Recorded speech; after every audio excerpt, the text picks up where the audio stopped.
Alright guys, so now we're going to look at 5.3k, adding and subtracting fractions.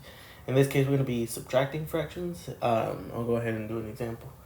So Maria ate 3/4 of a pizza, and then Daniel ate 2/3 of a pizza. How much more pizza did Maria eat than Daniel? So now we know we have to subtract, so we're going to have to be subtracting. So step one, look at the denominators. Not the same, so let's go ahead and start listing multiples. 4, 8, 12, 16. I usually like to stop after like 4 or 5 of them, and then 3, 6, 9, 12. There we go. 12 is our common factor. So now let's go ahead and do that. We take our 3/4.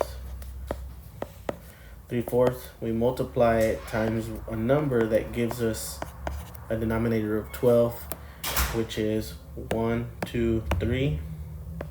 What we do to the bottom, we do the top one, so 3 times 3 is 9. Now we look at 2/3. 2/3, we're looking for a number that gives us a denominator of 12, which is 1, 2, 3, 4. So 4. 2 times 4 is 8. Alright. Now we have 9, 12. So this is very important. So whatever number you have first, so in this case we're looking at 3/4. Okay, that number, whatever the equivalent fraction is, it has to go first. So 9/12 minus 8/12 equal to 1/12. All right, that's your answer. All right.